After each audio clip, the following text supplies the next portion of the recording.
Salut à tous et bienvenue dans ce nouvel épisode. Alors sans transition parce que je suppose que si vous êtes là vous avez vu les précédents épisodes. On va poser le four dans la cuisine qu'on est en train d'installer. Donc dans les épisodes précédents on a vu la pose des portes et des joues de finition.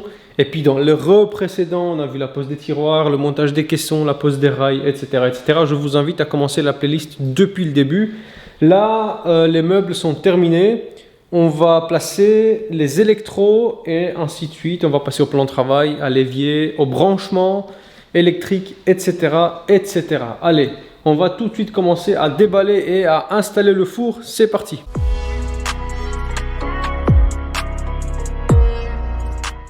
Je fais juste une petite parenthèse. Parlons de gestion de carton. Tu vois, si tu as suivi la playlist depuis le début. Voilà, c'est vide. Tout l'énorme tas de cartons qu'il y avait là, je viens de le descendre à la rue parce qu'en fait c'est le jour des ramassages des ordures. Et c'est notre droit citoyen de pouvoir recycler le carton. D'accord, qu'on soit professionnel ou pas, à Bruxelles, si tu tries ça bien, si tu fais ça bien, tu le descends à la rue et ça arrange tout le monde parce que si moi je balance ça dans un conteneur de poubelle de chantier, une chance sur 10 que ce carton soit recyclé, alors que là il va partir au recyclage, tu vois, regarde, tu vois, là c'est ma camion que tu vois, la blanche, et les cartons, voilà, toute la cuisine tient sur ce petit tas de carton qui est super bien rangé, super bien trié. Il est mis à la rue, donc le jour où le camion, enfin le jour, dans quelques heures le camion passe, ils seront deux, hop hop hop, ils balancent ça dedans, c'est à portée de bras. J'ai essayé de répartir ça par des caisses, que ce soit pas trop lourd, que ça dépasse pas 15 kg, tu vois. Et voilà, toute la cuisine tient sur 1 mètre cube de carton. Donc c'est vrai que ça fait beaucoup de carton quand tu déballes, c'est vrai. Mais si tu tries bien, si tu mets bien dans des caisses, etc., tu te retrouves à faire une énorme cuisine comme ça et avoir un petit mètre cube de carton. Allez, on passe au four.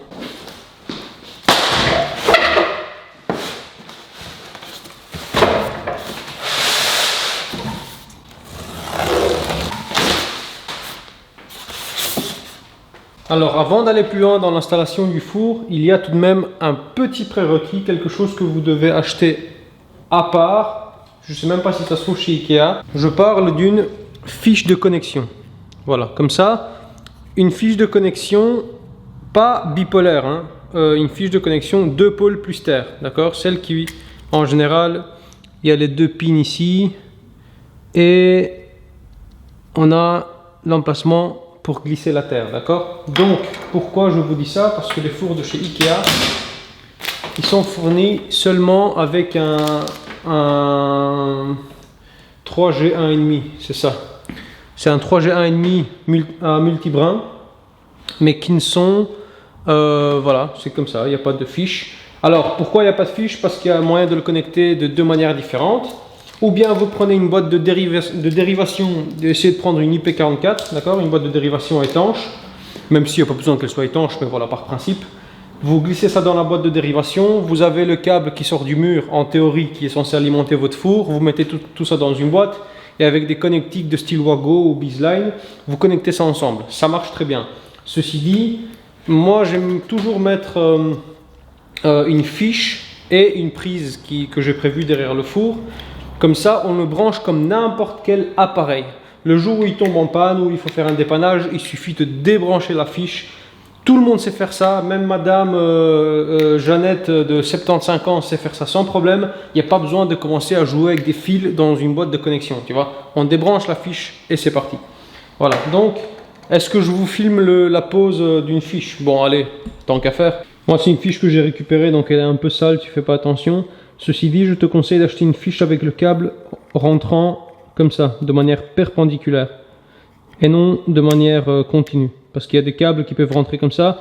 Quand tu vas la brancher dans le mur, tu auras vraiment un bourrelet ici, ça risque de te déranger pour la pose du four. Donc ça, c'est l'idéal, tu vois.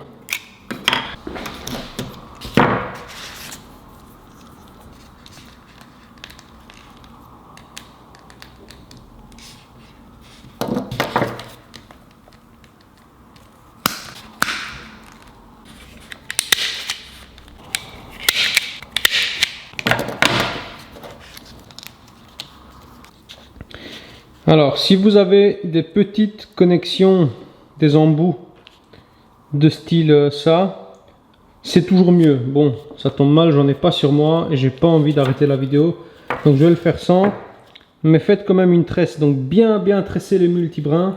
En fait, il suffit de tourner. C'est peut-être pas l'idéal de chez Idéal. Le but étant quand même de sertir tout le câble dans la vis. Parce que sinon, sinon ça va faire ou bien une perte d'isolement ou une perte de puissance, tu vois. Hop, la terre.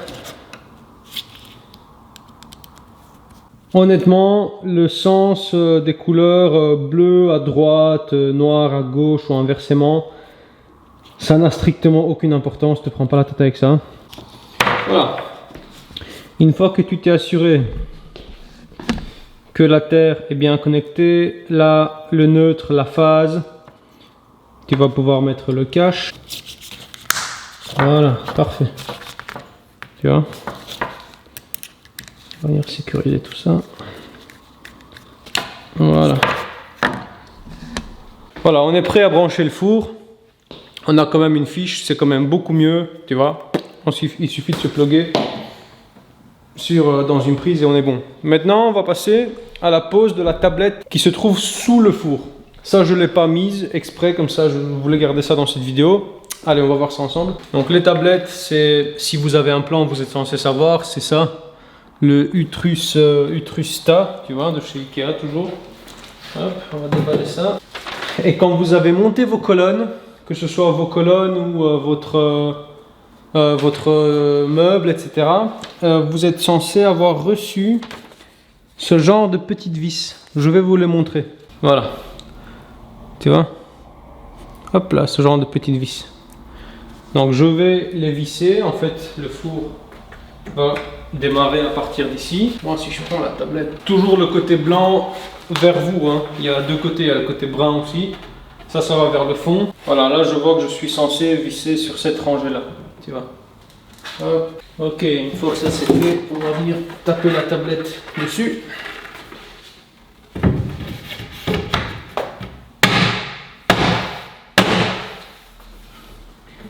Tout est bien rentré, c'est parfait, c'est nickel. Voilà. Impeccable. On peut poser le four à sa place. Avant de faire ça, vous pouvez également rapidement, eh bien, regardez, je me suis trompé parce que dans les tablettes, il y a un petit carton, enfin un petit sachet avec exactement le même vis que je vous ai montré. Donc en fait, les vis sont carrément fournies avec les tablettes. Donc, on va également rapidement mettre le rail de ventilation derrière. Là, j'ai envie de te dire que ce rail reste facultatif. Ce sera derrière le four, on ne va jamais le voir. Et c'est juste de l'air, donc avec ou sans, l'air il passe très bien. Mais bon, on va faire ça comme sur le plan. Il faut que vous sachiez une chose, Ikea vend également des tablettes spécialement conçues pour les fours. C'est deux ailes en métallique avec deux parties en acier zingué. L'avantage de ça, c'est qu'elles sont réglables. Du coup, vous pouvez les descendre, les remonter un petit peu comme vous voulez. C'est plus facile, sinon vous vous adaptez avec des tablettes en bois comme moi. Je vous donne mon avis, maintenant vous en faites ce que vous voulez. Que vous mettez une tablette en bois ou une tablette en acier zingué, ça n'a rien à voir contre l'incendie ou ça n'a strictement aucune incidence parce que ça n'a aucun sens qu'une tablette zinguée ait un bouclier entre incendie, sachant que le côté gauche, le côté droit, c'est des colonnes en bois et la partie du dessus, c'est du bois. Donc ça ne rime à rien et rassurez-vous, même quand le four chauffe à fond la caisse, tu peux mettre ta main en dessous, le prendre dans les bras, tu ne vas pas te cramer tellement c'est bien isolé, c'est le but. Donc non, c'est vraiment une question de réglage. Si tu veux acheter ça, achète ça, sinon tu fais comme j'ai fait et tout va bien se passer. Allez, voilà, je vais prendre le four et juste le glisser à sa place. Donc c'est pas bien compliqué, il va juste être posé sur la tablette en question. On doit pour l'instant même pas le raccorder ni rien du tout. D'accord? Je vous conseille d'être deux pour cette opération parce qu'il pèse quand même son poids.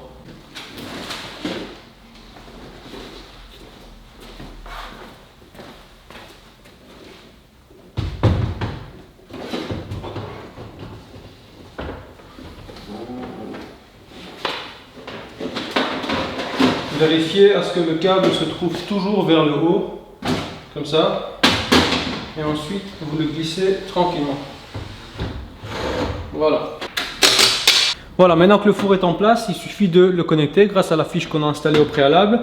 Moi, j'aime bien toujours sortir les prises derrière le micro-ondes. Quand il y a un four et un micro-ondes, parce que derrière le four, on a ça comme place. Alors que derrière le micro-ondes, on a ça comme place. Le micro-ondes, il est beaucoup moins profond. Donc voilà, c'est pour ça que j'ai mis une prise double. Et chaque prise a son propre circuit, d'accord? Chaque prise a son propre circuit. Surtout, ne mettez pas le four sur un circuit avec un autre appareil électrique. Parce que même si vous mettez du 20 ampères en 2,5, à mon avis, il n'y aura pas assez de puissance, d'accord? Donc on connecte ça. On branche. Hop, moi, peu importe que ce soit la prise de gauche ou de droite, ce sont des circuits séparés. Donc ça, je vous ai dit, ça n'a pas d'importance. Donc là, en théorie, le four est censé fonctionner. Donc je l'ouvre. Voilà, on voit bien, ça démarre. Voilà, il fonctionne, c'est parfait.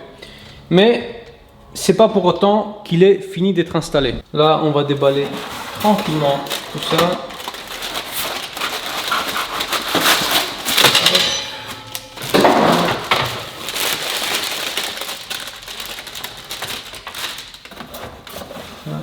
Poubelle.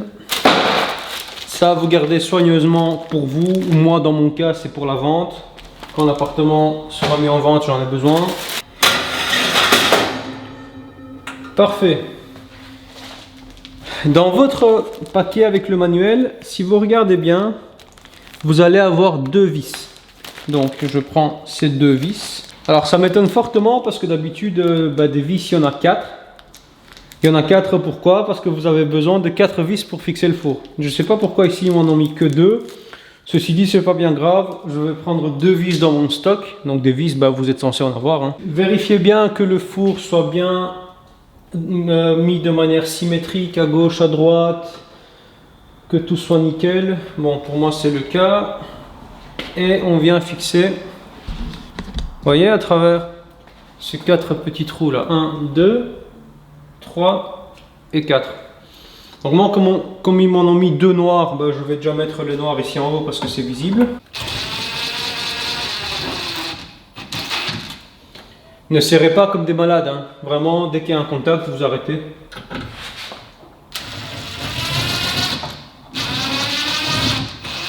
Hop, parfait. Donc là, il est fixe, il est solidaire au meuble, ça ne bouge pas.